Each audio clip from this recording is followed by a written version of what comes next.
Bismillahirrahmanirrahim. Assalamualaikum warahmatullahi wabarakatuh.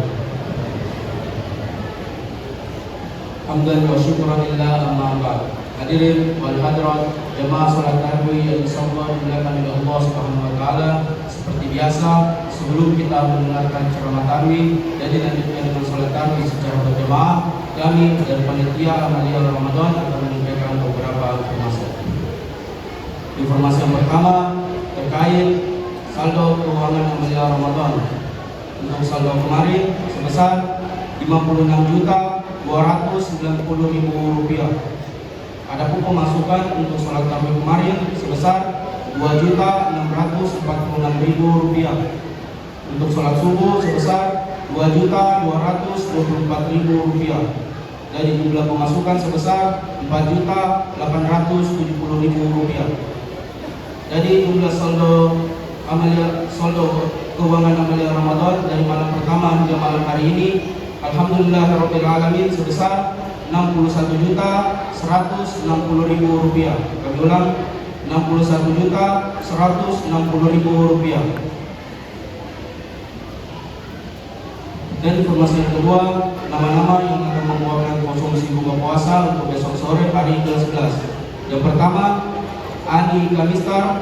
Yang kedua, Haja Dian Sahabuddin. Yang ketiga, Haja Salmawati Mustari. Yang keempat, Haji Sudin.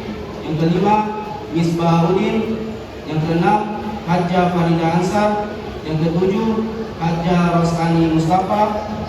Yang kedelapan, Suri Iwan. Yang kesembilan, Rini Amir. Yang kesepuluh, Haja Johari Haji Nasir. Yang ke-11, Haja Kamisa Saharuddin. Yang ke-12, Haja Wahida Haji Ahmad. Yang ke-13, Haja Tina Anwar. Yang ke-14, Mulyana Eman. Yang ke-15, Kasriani Ashar. Yang ke-16, Ase Jumain. Yang ke-17, Lina Kamaluddin. Yang ke-18, Nurlina Yusuf. Yang ke-19, Lina Hendra. Yang ke-20, Haja Muli Alimuddin. Yang ke-21, Haja Fatimah Manu. Yang ke-22, Haja Fatimah Hasan. Yang ke-23, Haja Tina Zainuddin. Yang ke-24, Haja Murni Haji Salam. Yang ke-25, Murni Alibaba. Yang ke-26, Haja Fatimah Deng Lente. Yang ke-27, Sumanti Leo. Yang ke-28, Mariati Lauma. Yang ke-29, Sanida Nuruddin. Yang ke-30, Rabiatul Muin. Yang ke-31, Warobiyah. Yang ke-32, Samsia Alimuddin. Yang ke-33, Ida. Yang ke-34, Haja Nur Hambali. Yang ke-35, Haja Nani Dahlan. Yang ke-36, Mila David. Yang ke-37, Wiwin Herman. Yang ke-38, Linda Budi. Dan yang terakhir ke-39, Ode Salom. Itulah nama-nama yang akan membawakan konsumsi buka puasa untuk besok sore hari ke-11. Sebelumnya kami mengucapkan banyak-banyak terima kasih kepada para jamaah yang telah membawakan konsumsi buka puasanya untuk hari sore. Semoga amal ibadahnya dilipat gandakan oleh Allah Subhanahu wa taala. Amin amin Allahumma amin.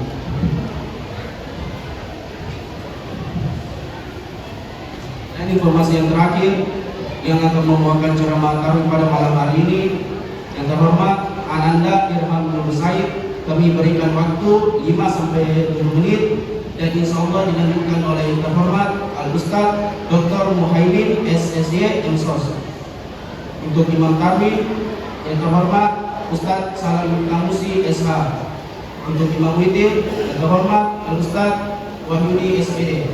Demikian yang dapat kami sampaikan, kurang lebihnya mohon dimaafkan. Wassalamualaikum warahmatullahi wabarakatuh.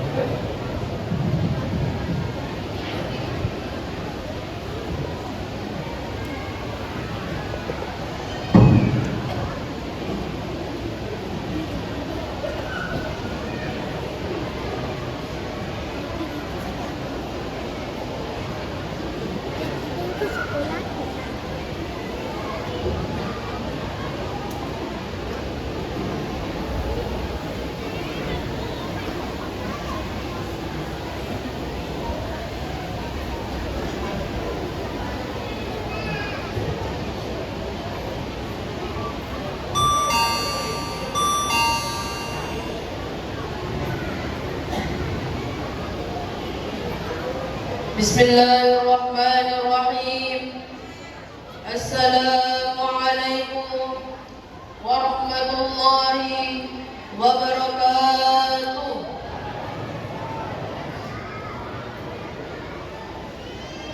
Alhamdulillahilladzi hadana ila siratal mustaqim.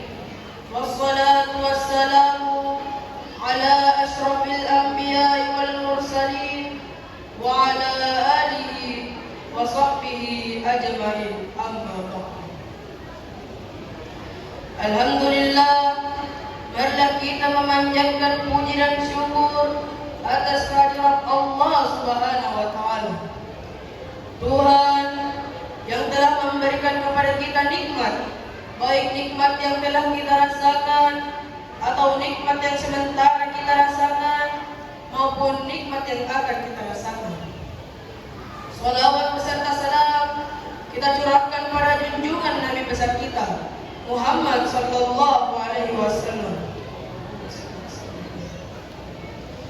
Beliau adalah seorang nabi yang telah melonggarkan agama Islam yang sangat luas untuk kita mengetahui yang mana yang hak dan yang mana yang batil, atau dengan kata lain, minas zulumati ilan nur. Hadirin dan hadirat yang dirahmati oleh Allah Subhanahu wa taala. Alhamdulillah, pada kesempatan yang mulia ini izinkanlah saya membawakan sebuah ceramah yang berjudul tanggung jawab kedua orang tua terhadap anaknya. Sekali lagi, tanggung jawab kedua orang tua terhadap anaknya. Anak adalah amanah dari Allah Subhanahu wa taala.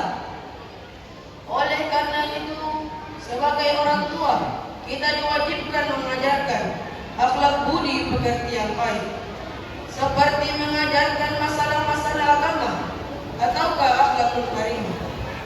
Al-Kisah di akhirat sana, ada seorang anak yang tidak kenal nabinya, kitabnya, dan bahkan tidak tahu siapa Tuhannya. Di akhirat nanti ia akan ditanya oleh malaikat, apa benar kamu tidak tahu siapa nabimu, kitabmu, dan bahkan tidak tahu siapa Tuhanmu? Anak tersebut menjawab, ya betul, saya tidak tahu siapa nabiku, kitabku, dan bahkan saya tidak tahu siapa Tuhanku. Pendek karena dia tidak beriman kepada Allah Subhanahu wa taala. Oleh karena itu, saya mengajak hadirin dan hadirat untuk mendidik anak-anak kita sekalian, untuk mempelajari ilmu-ilmu Islam dan mengajarkan kepada mereka akhlak budi pekerti yang baik, seperti mengajarkan masalah-masalah agama ataukah akhlakul karimah. Bukankah Rasulullah sallallahu alaihi wasallam bersabda, "Murru auladakum bis-salati wa hum abna'u sab'a sinin, wadribuhum 'alaiha wa hum abna'u 'ashara sinin." Artinya, dan perintahkanlah anakmu salat pada umur 7 tahun, dan pukullah ia pada umur 10 tahun jika tidak melaksanakan salat. Hadirin dan hadirat yang dirahmati oleh Allah Subhanahu wa taala,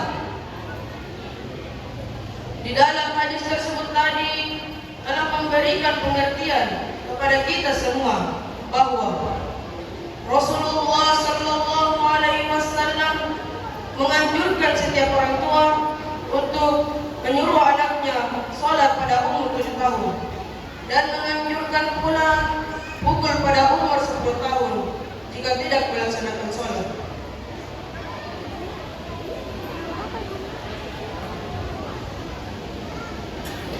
Nah, yang menjadi pertanyaannya, mengapa kita harus menyuruh anak salat pada umur 7 tahun, bukan 20 tahun? Jawabannya adalah, jika kita menyuruh anak salat pada umur 10 tahun, ia tidak akan melawan kedua orang tuanya. Akan tetapi, bila kita menyuruh anak salat atau dipukul pada umur 20 tahun, maka ia akan melawan kedua orang tuanya. Demikianlah ceramah singkat yang dapat saya sampaikan وبالله التوفيق والقرآن والدعوة ثم السلام عليكم ورحمة الله وبركاته.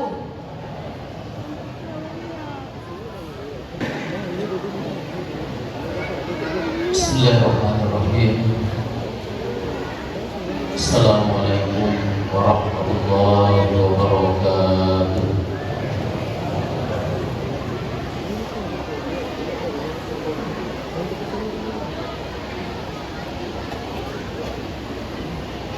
Alhamdulillah wa syukurillah wassalatu wassalamu ala rasulillah la hawla wa la quwwata illa billah. Hadirin wal hadirat jamaah tarawih rahimakumullah. Pertama-tama kami mengajak kita semua untuk sama-sama bersyukur kepada Allah Subhanahu wa taala dengan melafazkan kalimat hamdalah alhamdulillahirabbil alamin. Selanjutnya kami mengajak seluruh hadirin wal hadirat untuk bersama-sama menyempurnakan kesyukuran kita dengan bersalawat kepada junjungan kita Nabi Muhammad beserta keluarga dan seluruh umatnya. Allahumma salli wa sallim wa barik ala sayyidina Muhammad wa ala alihi wa ashabihi wa ummatihi ajma'in. Amma ba'd. Alhamdulillah kita telah mendengarkan anak kita atau adik kita membawakan ceramah pada malam hari ini. Saya secara pribadi pastinya terharu ketika melihat ada anak yang berani tampil di tempat ini, apalagi membawakan ceramah. Saya saja sampai malam ke-11 ini masih gemetar berdiri di mimbar ini karena banyaknya jamaah di masjid ini. Tapi alhamdulillah ternyata ada beberapa, insyaallah malam ke depan akan ada beberapa anak kita tampil di tempat ini, dan tentunya kita sebagai orang tua termasuk panitia masjid mengapresiasi hal tersebut. Semoga menjadi semacam semangat untuk orang tua maupun anak-anak yang ada di Hamadi ini untuk senantiasa belajar agama, belajar dan belajar. Alhamdulillah mengingatkan kami juga ketika baru mondok, mengingatkan kami tahun 2004 baru 2 bulan di pondok, pulang langsung disuruh ceramah. Tapi itu adalah menjadi pengalaman berharga tentunya. Hadirin wal hadirat jamaah tarawih rahimakumullah. Tadi telah dijelaskan oleh adik kita tentang bagaimana tanggung jawab seorang orang tua kepada anaknya. Biarlah apa yang disampaikan oleh adik kita tadi saya tambahkan penjelasannya. Saya tidak bermaksud menyempurnakannya, tapi hanya bermaksud menambahnya. Karena sesungguhnya yang disampaikan tadi alhamdulillah cukup jelas. Benar bahwa nanti kelak di hari kemudian ketika ada anak yang dimasukkan ke dalam neraka, mereka akan menuntut kedua orang tuanya. Tuntunan anak itu tersebut sesungguhnya telah disampaikan oleh Nabi, bahwasanya seperti kata Nabi SAW, kullukum ra'in, setiap dari kalian itu adalah pemimpin, wa kullukum mas'ulun an ra'iyatihi, dan setiap pemimpin pasti akan dimintai pertanggungjawabannya atas apa yang dipimpinnya. Wa rajulun ra'in, seorang laki-laki, seorang suami, ra'in li ahli baitihi, akan menjadi pemimpin bagi keluarganya. Yang dimaksud keluarganya di sini adalah istri dan anaknya. Dan wa mas'ulun an ra'iyatihi, dia akan nanti dimintai pertanggungjawabannya atas kepemimpinannya terhadap keluarganya. Itulah sebabnya laki-laki dalam hubungan rumah tangga bagaimanapun tingginya pangkatnya istrinya di luar rumah, bagaimanapun tingginya pangkatnya seorang anak di luar rumah, tapi ketika mereka berada di dalam rumah, mereka harus memposisikan suaminya atau ayahnya sebagai pemimpin. Mengapa? Karena seperti itulah agama kita mengaturnya. Bukan hanya di dalam hadis, akan tetapi juga di dalam Al-Quran Allah tegaskan dengan mengatakan ar-rijalu qawwamuna 'alan nisa, bahwasanya laki-laki adalah pemimpin bagi kaum perempuan dalam tanda petik hubungannya dalam rumah tangga.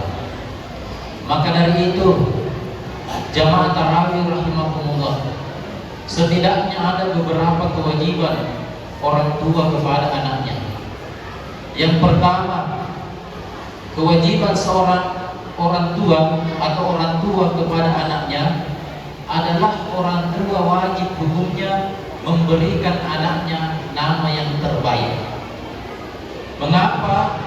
Oleh karena sesungguhnya seperti kata Rasulullah SAW di dalam hadisnya, bahwa al-ismu huwa du'a, nama bagi seorang anak itu adalah doa.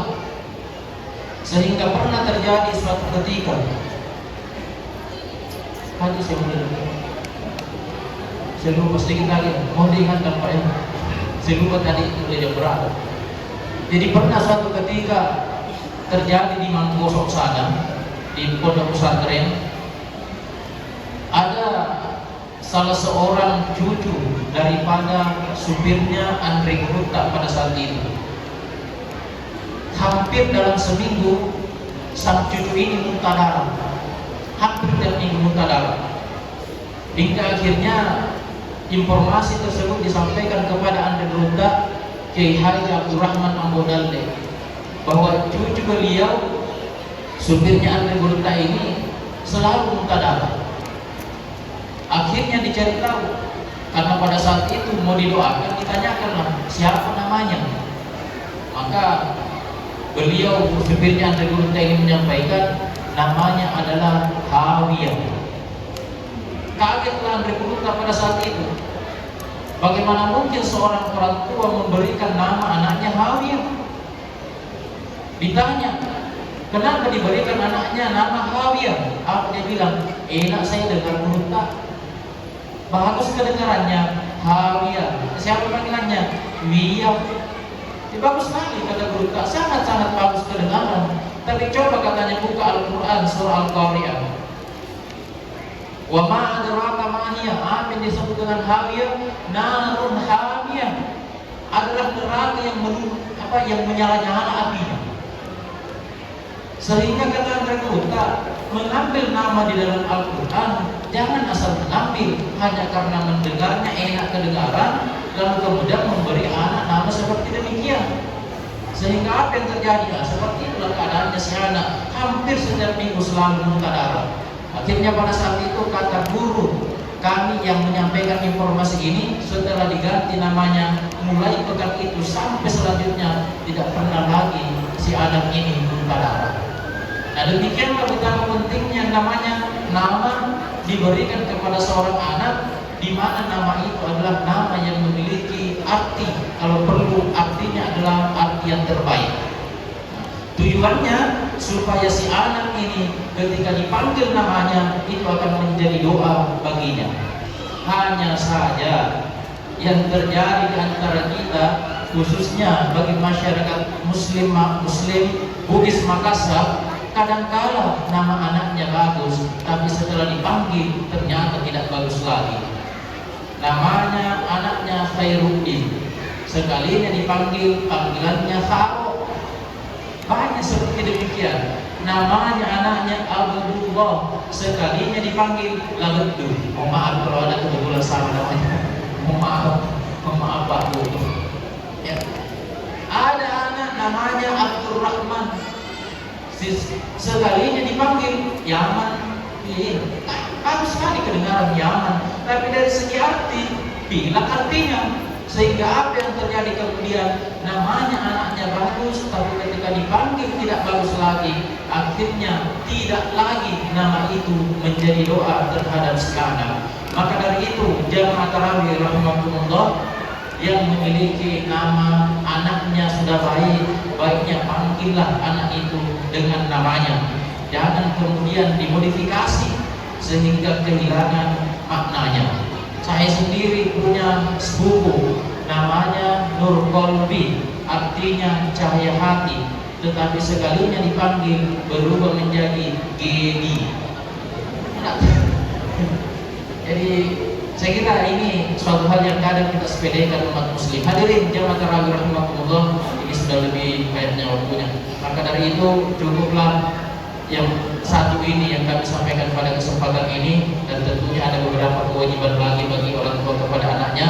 Insya Allah kita akan membahasnya mungkin nanti di malam-malam setelah ada kita tampil di tempat ini. Insya Allah saya akan catat yang tidak selesai saya bahas.